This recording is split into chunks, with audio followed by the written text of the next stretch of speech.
When I think of Scranton, how do I picture Scranton? Kind of like the office that's right behind that wall right there, right? That's what I think about. I usually picture our opening credits. Yes. Just the scenes of the streets and everything. I picture that, and the sign as you drive into town. Yeah, and there's like a brick, like a church that looks like sort of like an old Catholic church. And actually, you know, we do MySpace pages, and a few people sent me pictures from the St. Patrick's Day parade. Yeah. So I pictured that. Scranton. What happening? That doesn't quite rhyme. I gotta work on it. I'm working on a Scranton song. We need a theme song. That's what we need to do. Maybe we need words to the Office theme song. Scranton, visit scenic Scranton, Scranton.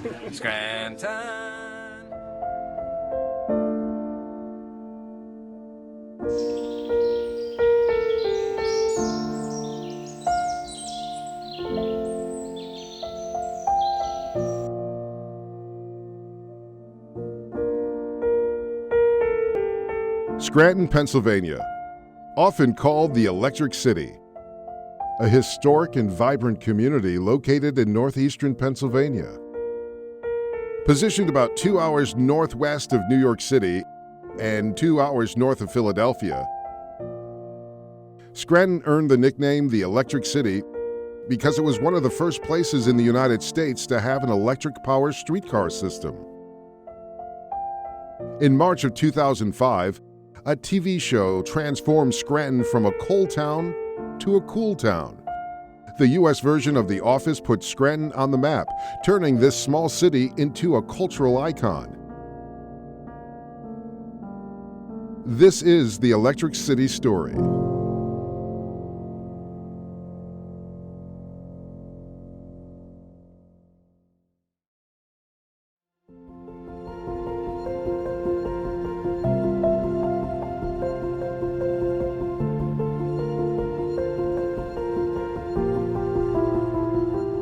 Scranton is nestled in the mountains just a couple of hours from New York, a couple of hours from Philadelphia. It sits at the nexus of, 25% of the US population you can get to within 8 hours. So we're a hub logistically, we're a hub culturally. You can go all over the country, really all over the world, and there will be some link to Scranton. So we do joke, all roads lead to Scranton. Being from Oregon, now that I'm from here myself, I meet so many people that have a random connection to Scranton, especially on the East Coast. It'll be somebody's mom, dad, cousin, grandparents grew up here and they've been here, they've been to one of our many colleges and universities, or even just from New York City, they've driven through on their way up to upstate New York. So there's always a connection to Scranton.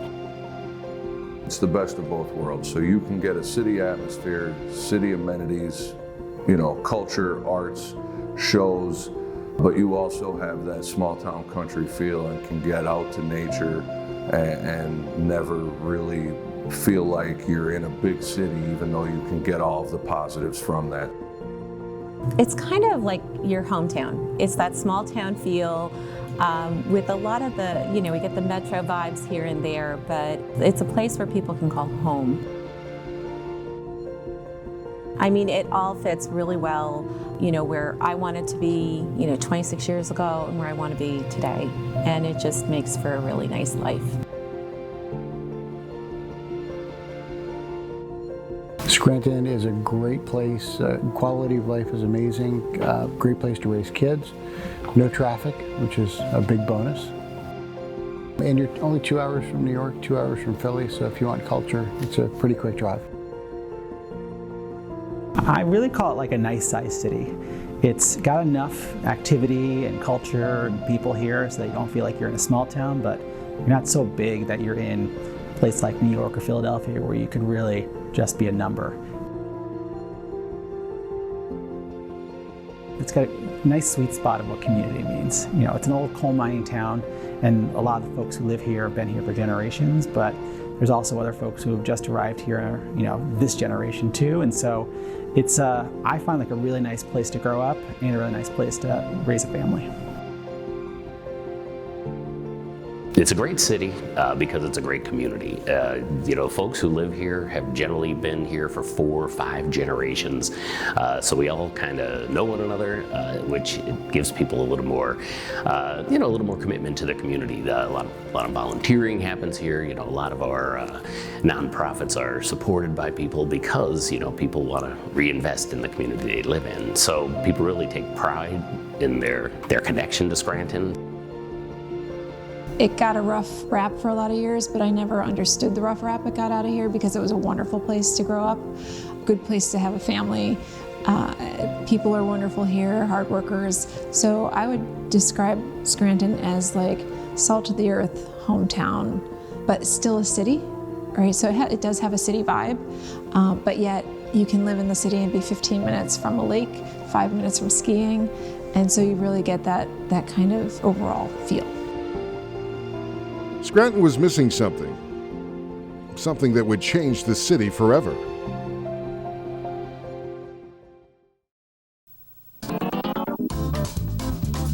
I am in my office. I just wanted to check in and see how everybody's doing. Actually, people are really unhappy. Oh, Pam, people are freaking out because whoa. I'm sorry. I gotta go. I'm getting a call. No, you're not.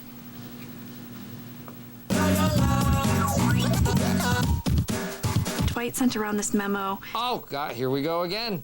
Gotta go. I have to take this. Still no one calling.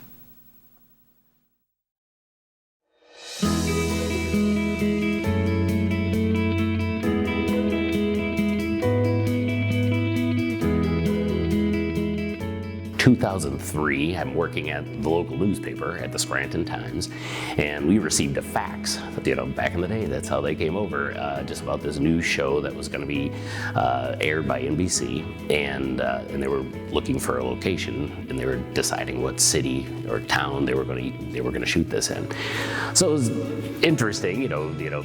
Basically, our feeling was, you know, any publicity is good publicity. But then when we had heard it was The Office, I was not familiar with the BBC version at the time, but a good friend of mine was, and basically she said they're not very kind to the town of Slough, where it's based out there, and it really paints a very dismal picture of that town. So she was rightly concerned that they may do the same, just make fun of Scranton. I was a real fan of the British version of The Office. I mean, that show is perfection. It is amazing. So the first thing I thought when I heard that Scranton was going to be the fictional home of Dunder Mifflin, I panicked. That was my first reaction. I absolutely panicked because the UK version is not very kind to Slough, right? That's the road to nowhere. Like, that's where you go basically for all your dreams to die. And so I really got nervous about that. And even though I loved the show, I was thinking, like, do we want to be Slough?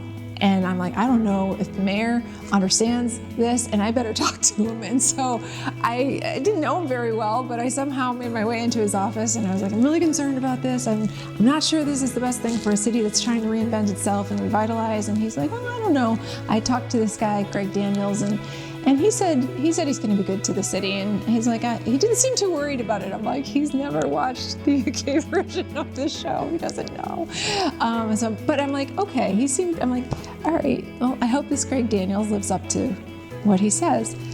Greg Daniels said that he was buying Valentines for his daughter. On the back, it said, printed in Scranton, Pennsylvania. So in his mind, the original concept for the show was a back office city. Not a major city, but a city that would have back office and corporations there for like accounting and things like that. Greg Daniels gave John Krasinski the address to Paper Magic, who was the company that printed the Valentines. So Paper Magic is right in the downtown. So John Krasinski drove over to the address and he said, you're not going to believe this, but right across the street in Paper Magic is a bar. At the time, the bar was closed. And the name of the bar is The Office. Greg felt the show would have East Coast sensibilities when he brought it here to America.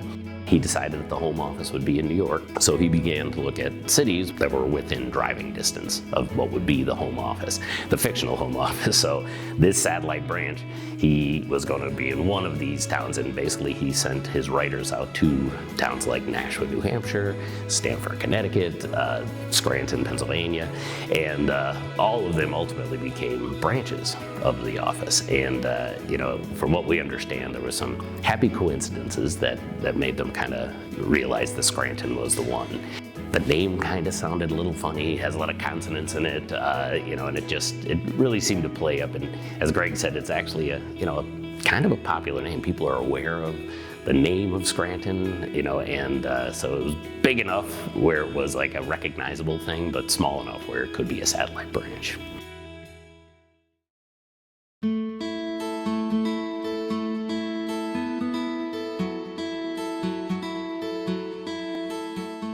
We started in Scranton. My grandfather founded the company in 1922. My dad came in about 1946, and I came in 1985. And we hit our 100-year mark in 2022 and sold later that year to a company called Envoy Solutions, which is now part of Brady Plus. So in 2004, Reveille Entertainment, which was the studio that was Greg Daniels producing The Office, contacted us and said one of the leads who was cast in the show wanted to come out from New York and interview our people, take the footage back to the writers. That was John Krasinski, it ended up being. Of course, at that time, he was an unknown. He took the picture of the tower, which became part of the title sequence of every show. We didn't know it until the pilot actually aired. But this is a little known fact, I think, that you shot the opening scenes of The Office. I did. Can you give the story there? Oh, absolutely. I was my head exploded. When Greg gave me the job, the first two things I did was jump up on a couch, screamed. Tom Cruise. Second thing I asked was, is Jenna Fisher Pam, truly? And then I got into a car with my friend Kevin, and we drove to Scranton, and I went out the sunroof, and with a very high-level camera, shot all the pieces of Scranton. The American version sort of followed the British version for like a show, maybe two, and then really found its own voice. And the deeper it got into being its own version of the show, it got better and better. And so all of a sudden, Scranton, instead of being the road to nowhere, was just another quirky character on the show, lovable, and it felt like who we are. Right? Like, I really think they captured the spirit of who we are. And I think that's because they were paying attention to the details. Like from the very beginning, you know, Phil Shea coming here, the prop master, and collecting things from Scranton, that authentic connection they had to the show, working with the chamber, working with the Times to make sure everything that they put on the show had some sort of a feel of Scranton. So it wasn't this pretend. They really made it as real as they could. The early process for me did not involve the original trip when they were filming those opening credits, the infamous opening credits. For me, it was answering my phone one day from the property master, Philip Shea, where they were, dressing a set for a TV show to take place in Scranton, and they needed a Chamber of Commerce sign to be in the show, which every good business in Scranton has a Chamber of Commerce plaque in their office. So that's where our adventure started.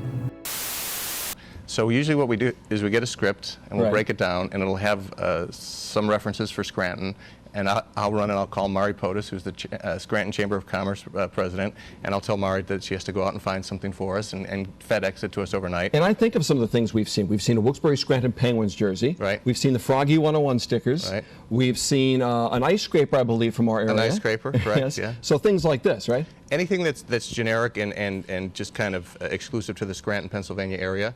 So what we did this year is, in anticipation of all these things arising in our fourth season, is they decided to send me out here, and I'm kind of a liaison for the different departments for the props, set dressing, wardrobe, and I'm going to spend 2 or 3 days going around Scranton, getting familiar with the area and seeing what kind of businesses I can gather props and stuff for the show from.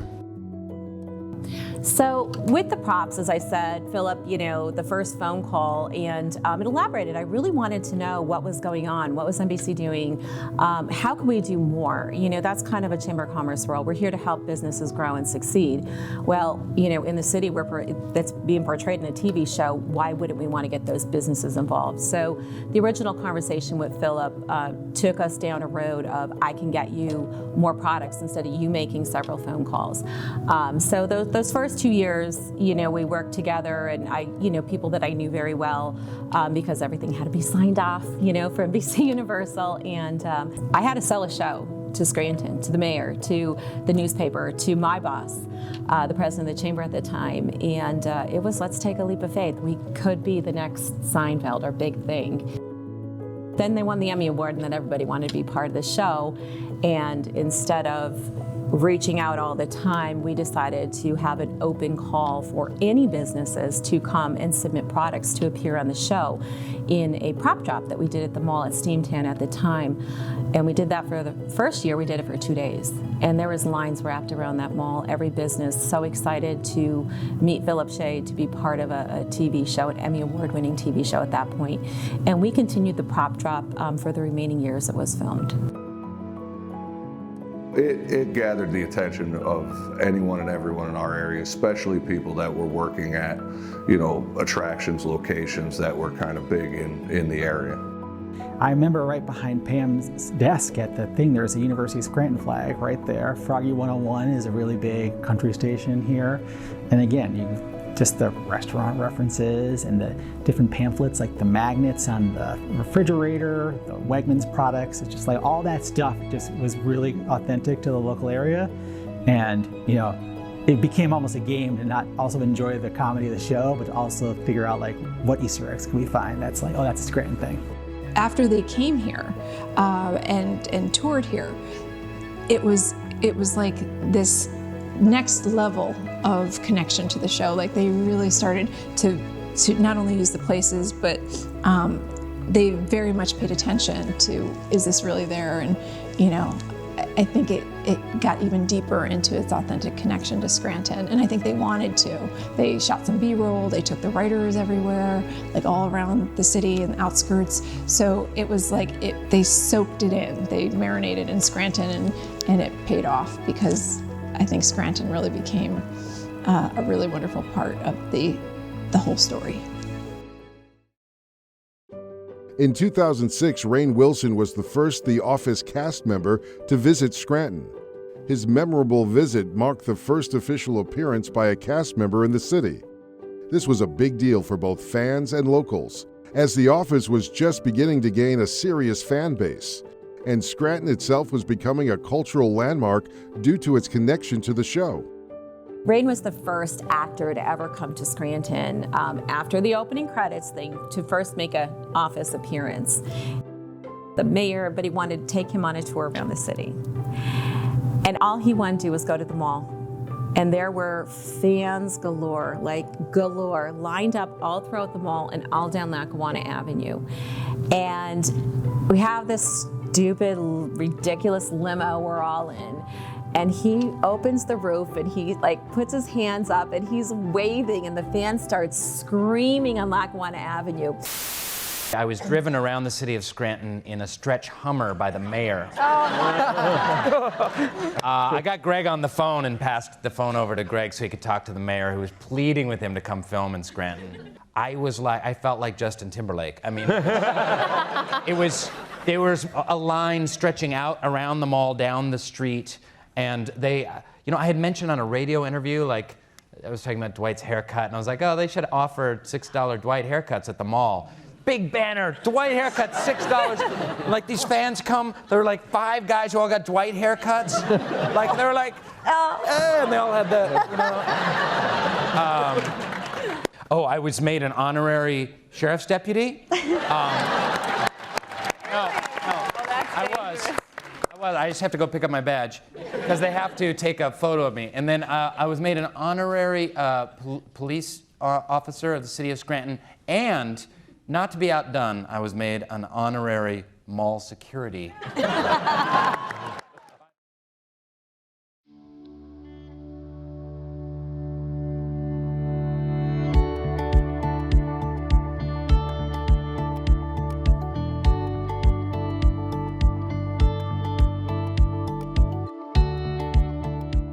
One day I opened my browser at work and I saw that Preston, Idaho was getting this economic boost because it was like the hometown setting of Napoleon Dynamite, that sort of cult classic movie, and all the people who love that movie were going there to visit. And like something just clicked in my head. I'm like, well, they're seeing an economic boost from people going to visit Preston, Idaho. Like, we are the hometown of Dunder Mifflin, and this is like a big national television show that's doing really well. I'm like, we should have an office convention, and we should have all the actors come in. And it's like, it was just in my head in a second. I'm like, everybody could come, like the fans would come, the actors would come, it'd be great for the city. And that's what we ended up pitching it as, was a win-win-win, right? It'd be a win for the show, a win for the fans, and a win for the city. This idea like just took up real estate in my head. And it's one of those like things that you hear people say, like, it had to get done. It wasn't like, I just couldn't let it go. And so I talked to people, the idea would die. I talked to more people, the idea would die, because it was gonna be a lot of work. And so you needed people who were willing to do a lot of work. And then finally somebody said to me, you need to talk to Tim Holmes. It might have been Sarah Hailstone, said, you need to talk to Tim Holmes. And I got introduced to him, and I told him about the idea, and it's like he got it like that. He knew exactly what I was talking about, and he's like, this is what we need to do, like in his very Tim way, and we were off to the races. We did, when we started planning for the convention, Brian Baumgartner and Angela Kinsey came to town.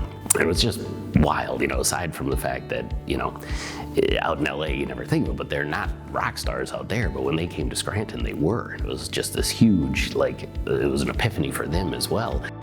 They were rock stars. It was rock star status. Everywhere they went, it was just like the king and queen had arrived, right? And people, you could feel palpable excitement. And just as soon as anybody heard, all of a sudden there were crowds. On behalf of the President of the United States, I would like to say that the President of the United States. You do not know the President, Kevin. Stop being an idiot. The hit show The Office has taken Scranton by storm, and no more than here at the University of Scranton, where students gathered in what was the first ever Office convention right here in Scranton, PA. So back in 2007, we hosted a convention here in Scranton, an Office convention, and it was a small group of us who had reached out to, were able to get our pitch to Greg Daniels' desk, and basically the point was, we could see that fans were becoming, true fans of this show. It was more than just something that they'd watch on Thursday night. They were really falling in love with this show. So we'd start seeing cars popping around here from the Carolinas and from Ontario. So we had reached out and we basically just said, hey, these fans really want to get together, like a Star Trek convention type thing, but it can't happen in LA or in New York. It's got to happen in Scranton.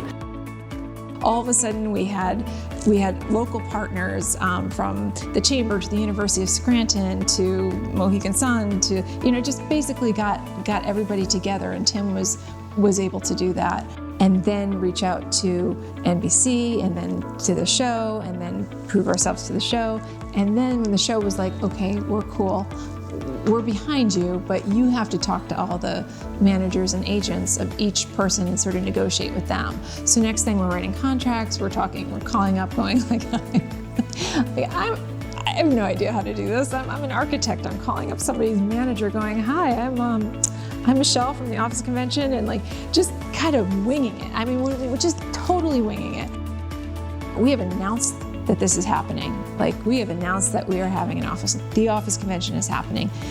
Angela and Brian, when they were in the spring, kind of helped us kick off that announcement. So now we go through the summer, putting all this effort into it, and it is the fall, less than a month away from, it's happening. And Brian Baumgartner calls me and he's like, how's it going? And I'm like, hey, Brian. I'm like, it's going well. Got all the partners, everything's set up. We've got all the venues and locations, some really fun events. It sounds like it's going to be great. We just don't have any of the actors yet, And he goes, oh, he's like, Michele, I'm sorry. And I'm like, oh, my stomach just drops. He's like, I'm so sorry, I did my best. And I'm like feeling my face, I'm like getting emotional. And he's like, I did my best. He's like, I apologize. He's like, but I talked to my people and I could only get 13 of them to come. And I was like, ah! Like I was like, ah! I lost it. If I could have reached through the phone and hugged and kissed him, I would have. I literally started crying, and I was just like, I knew in that instant that this was going to be like a paradigm shift for Scranton. We got 15 cast members to come on that first year, and I think the timing happened to be good. I think they wanted to really scout out Scranton a little more anyways. They had been picked up for yet another season, so they could see this was going to be around a while. So I think the timing was great to really come and get a feel for it. So as a cast, we were excited to see Scranton, right? And the town just, it like doubled and tripled in size. So many people came. I'd never experienced anything like that. It's 10,000 people roaming around for 3 days, and so just the celebration of the show, and people were just so enthusiastic, and we're doing panels, talking, and there's writers panels, and sitting there watching, and so it was great. And I'm just getting a kick out of talking to everybody. It's kind of like being a Beatle, because there were 15,000 people from all over the world, from Australia and Ireland, and we're a group of actors who live in a very confined, we're not out on red carpets all the time, and suddenly to be enveloped with all that love, it was a great experience, one of the best of my life. It was a really memorable experience. So I remember being a student here, hearing an announcement that they were having an office convention at the University of Scranton was a big sponsor of it.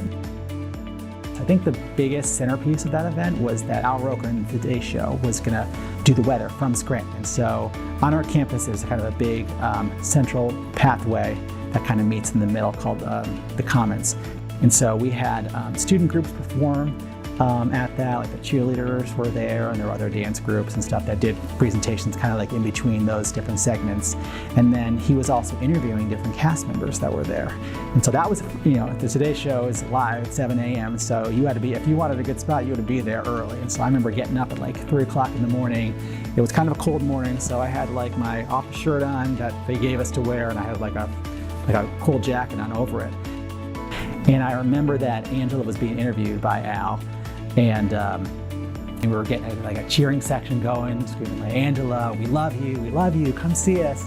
And she came over, and she gave me a big hug, and then we turned around, and I've never experienced anything like it, where it was the paparazzi effect with all those camera shutters going at us, and it was just like a quick moment in time that I didn't even think about. And I remember this is in 07, so this is before smartphones were around. So the next morning I wake up, my family said, go out and get a paper right now.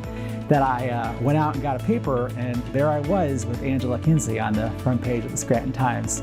So it was just such a wild experience that I kind of got swept up in an experience like that. But one of the most memorable that I've had here in Scranton, certainly as a student. One of our favorite memories was Phyllis. It's early in the morning. We're about to go live nationwide with Al Roker on the morning news.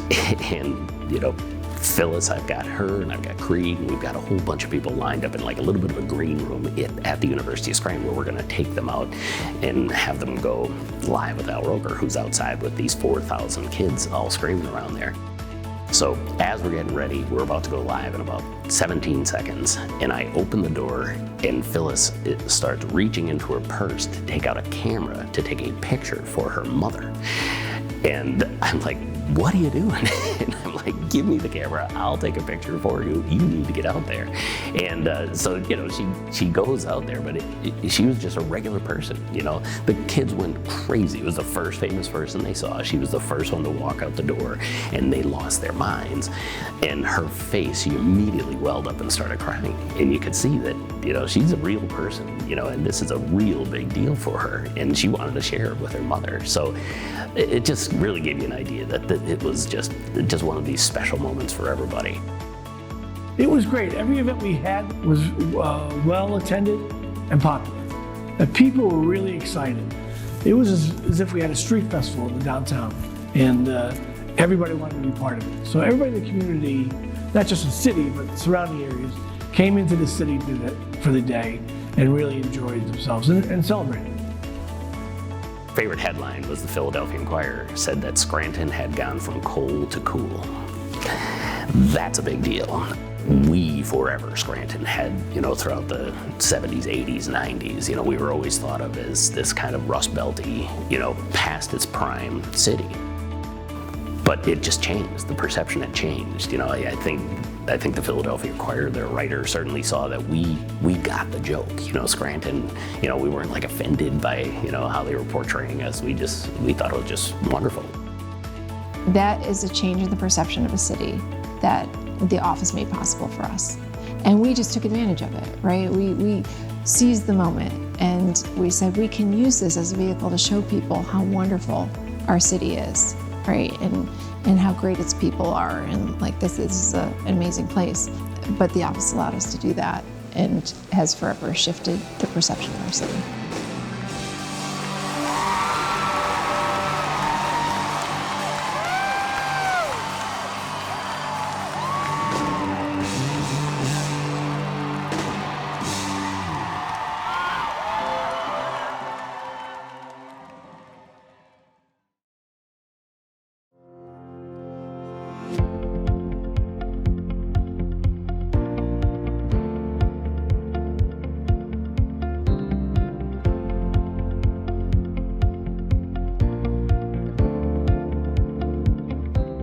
Cooper's Seafood House started in 1948 with my grandpa Cooper. Him and his brother started it. And then in the 70s, my dad, my mom, my uncle took over. And now it's myself and my cousins are all here, and we're all working together to make it what it is today. And all my aunts and uncles work with us, and it's truly a family business. So the gift shop has been here since the lighthouse has been here, but it was never office themed. It was always nautical themed, Cooper themed, like all of our stuff. And then it happened one day when some guy came in and asked me if we sell Dundies. And the first time I was like, oh, why would I sell a Dundee? Like, who would buy a Dundee? And I went out and I found a company to make them and had them made for us. And I think the first week we sold like 24 of them, which I thought, wow, that's like, people are here for the office, like it's legit. And from that day on, we just kind of, everything we could find to sell, we bought, put in here, and it's become probably the largest office gift shop you'll find anywhere. People are in here daily. They're every single day. As soon as we open, before we open, the people are coming into the office gift shop to come in and see the place and stay for lunch and have a good time and everything. But I think Australia is probably the farthest that I personally met was the couple from Australia. But if we have a map on the side here, you look and they come from all over the world. It's amazing. It truly is. It's the #1 set of Google terms that are associated with Lackawanna County, with the city of Scranton. It's the #1 visited page on our website every year by far. The amount of the thousands upon thousands of office walking tour brochures that we go through, you just can tell. But also, we've randomly bumped into people at different spots while we were doing things for social media or just around town. You will see people and meet people from other countries, from across our country. It's incredible. We've had people from Australia, Vancouver, Canada, almost every state in the country. Europe, you can't imagine how far-reaching the show has been and how big of a fan base it's attracted. Fans are coming from all over the world. I mean, we get them from the United States, but we get way more coming just from across the world. We get them from France, Spain, Italy, lately Russia, a lot of Czechoslovakian people. It's just all over. It's really interesting to meet these people. I mean, it's like they're more the celebrity to us than we are to them. By season 2, certainly by season 3, we're seeing cars passing through town that, way out of state plates, Carolinas, Canada, just from all over the nation. But then, places like Cooper's and Pen Paper would have people just stopping randomly and walking in the door and asking questions. At the newspaper at the time, we would have people walking in and they'd say, hey, where's that sign that's, coming down that's in the opening montage, and we had to literally take it off the highway. It was becoming like very, very dangerous because it was in a high-speed area of the Scranton Expressway, and people were stopping to take pictures by it. So they literally, the city of Scranton had to take it, and we put it inside, and it's still in the marketplace at Steamtown, our mall downtown. When you walk around Scranton, drive around Scranton, you see tourists from all over the country throughout the entire year too, even sometimes during the winter. Often during the winter you'll see tourists taking photos of different murals, different spots, going to different restaurants, going to the gift shop at Cooper's, going to On to get things. Certainly though, as spring and summer tourism, in the fall when there's beautiful leaves as well, you see people all over coming here for tourism and wanting to be in Scranton. The town itself is lovely. Scranton is beautiful and the people are so kind, and there's lots of office little spots, and you can even get a map now and they have it all mapped out for you. So I would say make a pit stop in Scranton.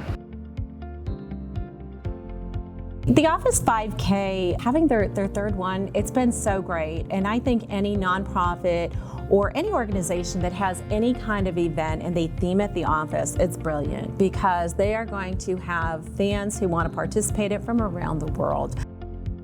People want a reason to come to Scranton if they're an Office fan because it connects them even more with the show. They could say, I did this in Scranton. It grows exponentially year over year. It brings people to Scranton, to Lackawanna County. They do an awesome job running it. It's not only a great event for the participants, but the spectators get to see all of these folks dressed up in costumes. It's just going to continue to grow, I have no doubt. Take the time to see all the sights, but also take in one or two things that make Scranton Scranton. There's so many opportunities to do that. That's what I would say to make your experience, because you're gonna get all the office nostalgia, but I think you might also get a little bit about why this place was special and maybe contributed a little bit in that way to the show. It's just really nice to have a town that embraces a TV show like they've done, and because being from Pennsylvania, Scranton did not get a lot of love. They were usually the butt of a lot of jokes. So I'm happy to know that Scranton has the last laugh because they have The Office.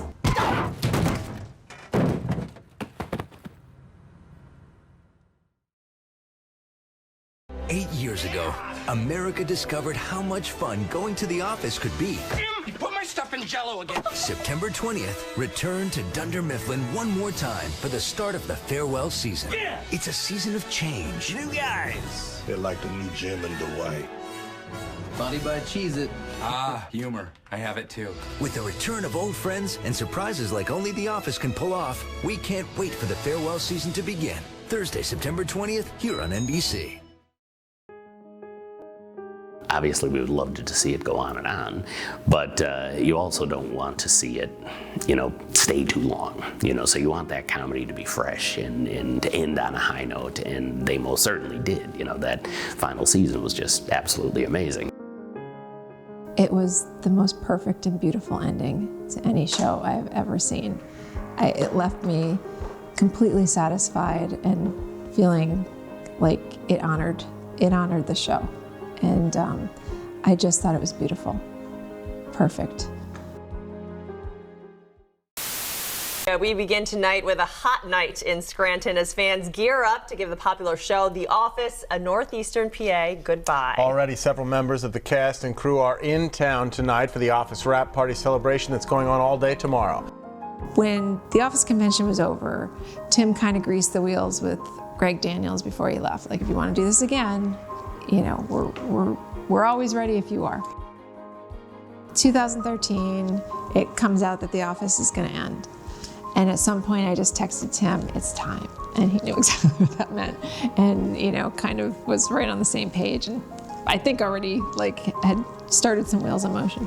We already had our little email all queued up and ready to go to Greg and just reminded him of that. And he said that, he thought he could make that happen. And it was just great. All the cast members came for nothing. NBC covered their airfare, and we basically said, we'll cover everything in Scranton. We had learned a lot from the first one, so we knew not to put it over 3 days and to just make it like a couple really emphatic events that could carry the day. So we started with, guess what? A parade. So it started up at the University of Scranton, it went down Linden Street. There was a stage at the end of the parade, so all the actors went in cars. Just maybe 3 or 4 blocks long, but there were tens of thousands of people lining up the road. Then we had this huge concert. They're all, everybody in the show, they're all these amazingly talented artists who, many of them are musicians, singers, all that. So we had this great block party downtown. We had it on at Courthouse Square, closed off Courthouse Square, and the whole lawn of the Lackawanna County Courthouse was filled with people, and everybody was excited. You know, the girls, we sang Girls Just Want to Have Fun. We had a great time. And I think I sang Hit Me With Your Best Shot, Hit Me Mr. Michael Scott. We had a concert, which I performed the Office theme and my song Rubber Tree, and we just went out and met all the fans. I think it was like 10,000 people there in that square. It was pretty cool. So we had this great block party downtown, and then we wrapped that all up by around 4 o'clock, and then we took everything up to PNC Field, which is the local minor league baseball stadium. So Tim and I are out in the field, we're announcing everybody, right? And I couldn't even, I'm like, what is happening here? I'm looking in the stands, people are like going nuts, having such a good time. Every actor that comes out just gets so much love thrown at them. Like, it is just love coming out people's pores. It was happiness, love, joy, just everything. It was unbelievable. I actually was the first guy that came out. We came out of the first base dugout, and instead of just running right to home plate, I pulled like a Kirk Gibson, and ran to first and did like my limping. I just thought it was funny. Here's the office. Look who's over here. Okay, there's Greg, and there's Brian, Oscar, there's Jenna. Oh, that's Ellie. Hey. Right? Oscar, there's Kate, Jenna Fisher, John, Phyllis, Paul Liebstein. Me and a very, very small group of us knew that we were going to bring Steve Carell in for that, but we didn't tell anybody. We didn't announce it in the paper. We didn't want people buying tickets just to see Steve Carell. We wanted it to be, just Office fans who were coming. But it was also, Steve was having a secret appearance in the final episode of the show as well, so they were trying to keep that as a secret as well. We had pushed it so hard, saying, Steve Carell will not be at this. So literally, as we're driving up there, Greg Daniels and I worked up this little kind of skit. And we're like, hey, we'll bring everybody else out. We bring them all out. So the last one that we call up, after we have Rainn Wilson, we have Greg Daniels come up, and he sits down. And that looks like we have everybody kind of sit down, and we have an extra stool out there. So Greg kind of picks up a microphone, and he's like, Tim, it looks like we have an extra seat here. And I'm like, oh, that's strange, right? And you could hear the guy who's shooting this thing like audibly say, why would they do that? Because we had so drilled it into their heads that he is not coming. And then Tim announces Steve Carell. And I don't even know if he got to the end of his name before everybody in that crowd was on their feet, jumping up and down, noise level, decibel level that could pop your eardrums, just nuts. The place went absolutely berserk, insane. It sounded like a jet was taking off inside the stadium. People just lost their minds. So it was just like this. You get a little emotional talking about it because it was just that's joy. It's just so amazing. It was awesome. It was just awesome. And it was a great event. They answered questions. They were funny. It was unbelievable. And of course, that's never the end. Get them all back to the Radisson, and I had created this little event just to keep them all in the Radisson. Now they're safe and sound, where all of them are having a blast and talking to one another, but it's only 10 o'clock at night at this point. And John Krasinski comes over to me, he's like, Tim, round them up, we're going out. And I'm like, this is kind of a good party the way it is now. And he's like, oh, no. He's like, we're going out.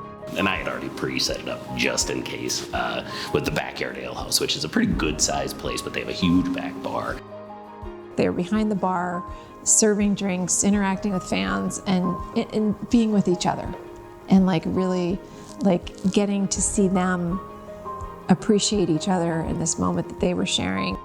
They hung out inside, they were able to have their final moment together, and it's after 2 o'clock in the morning. And they were all, and it was just very weepy and emotional. And those of us who were involved with it just let them have their space.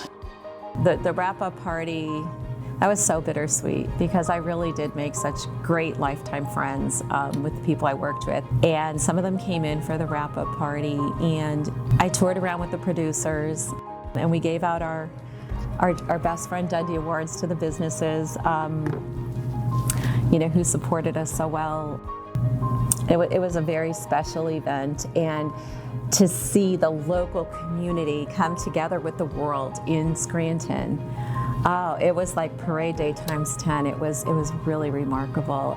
When we finished the Office convention, I wrote a letter to Greg Daniels, and at the end of it I said, you really made this possible. First, by taking a risk and, redoing The Office for Americans, and I said, and then taking a risk on us.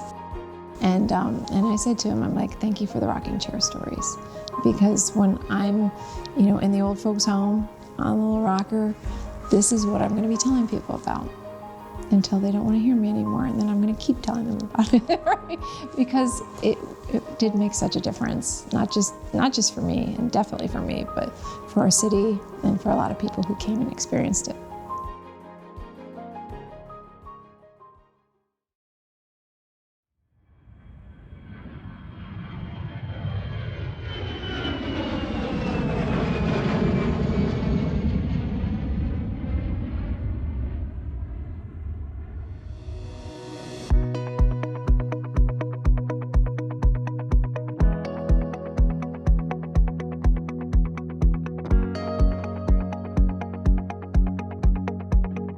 The Office holds a unique place in fans' hearts for many reasons, blending relatable characters, sharp humor, and a documentary style that makes it feel personal. In the end, The Office isn't just a show about a paper company. It's about relationships, resilience, and finding humor in life's mundane moments.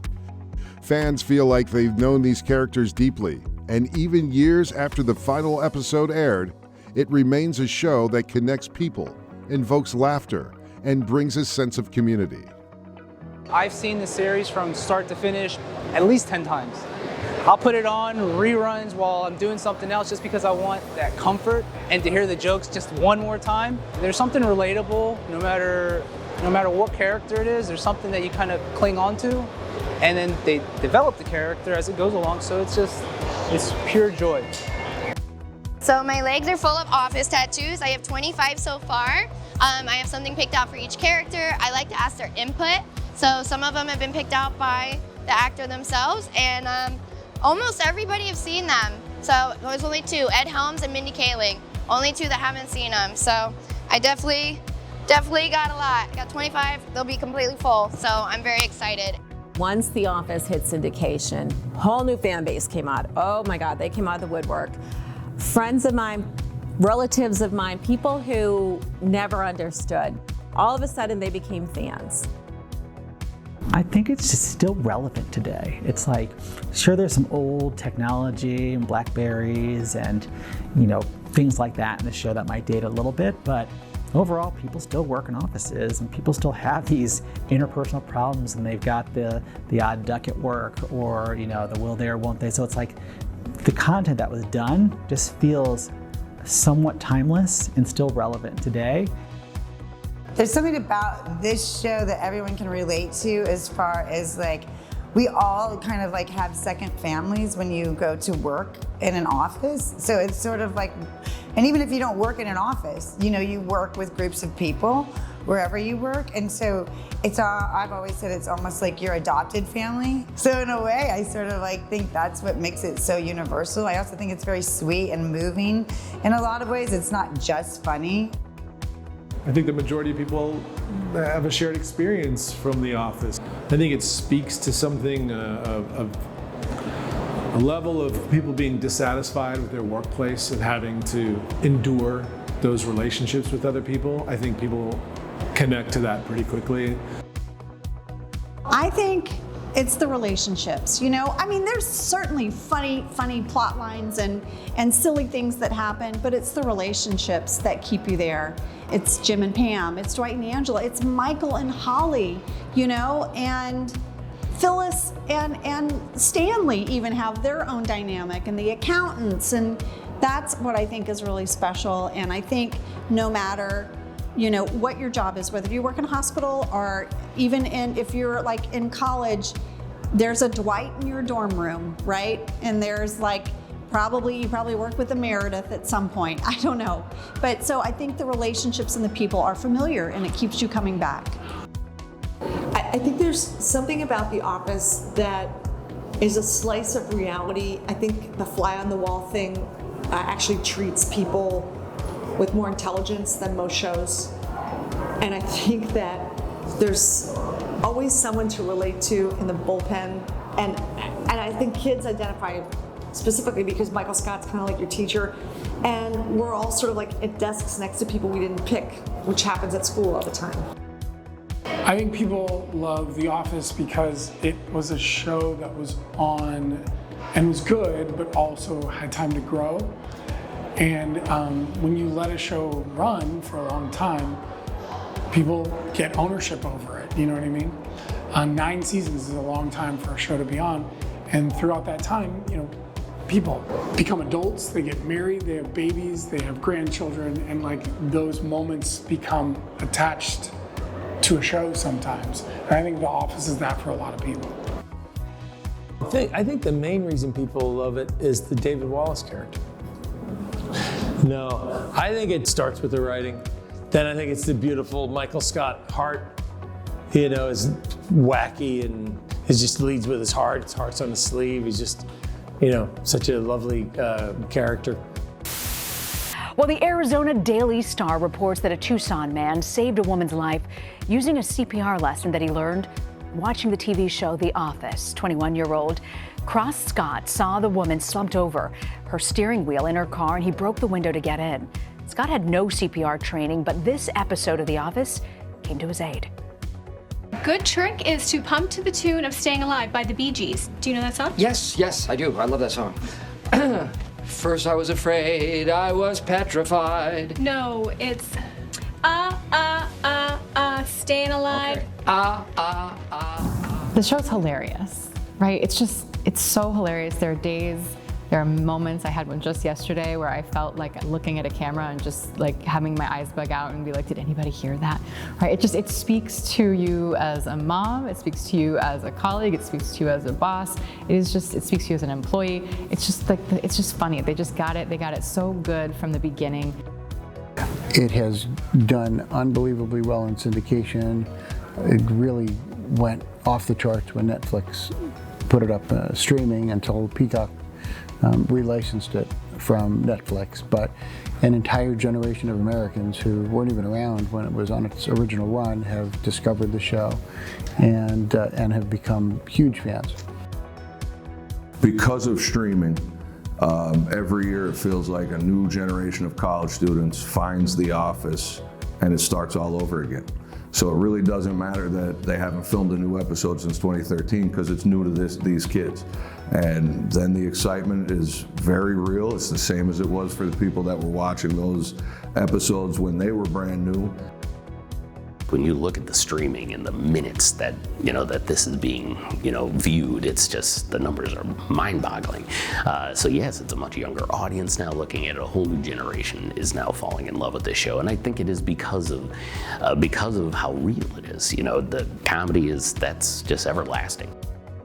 I think even though it's been off the air for quite some time, I think it's binge-worthy. I think you could watch it over and over and over, and you always find something that you laugh at, or you always find something funny about it, or it's like a Cheers almost. Like it's I still watch Cheers, so you could always get back into it and watch a show and just pick up anywhere in the middle of it. And I think now it's streaming. It's a different era, so people could stream it whenever they want. It's not like you have to wait for a rerun or anything. And I think it will continue to go. I keep thinking like, oh, when's it going to end? And it just keeps rolling. So. It's great. It's hard to believe, but it's been 20 years since The Office first aired back in 2005. What started as a quirky sitcom about the everyday lives of office workers has become a cultural phenomenon, with fans still quoting lines and binge-watching episodes today. For Scranton, the show was more than just entertainment, it was a transformation. Scranton had gone from a coal town to a cool town, celebrated around the world for its connection to Dunder Mifflin. Here's to 20 years of laughter, love, and The Office. Pam Beesly once said, "There's a lot of beauty in ordinary things. Isn't that kind of the point?"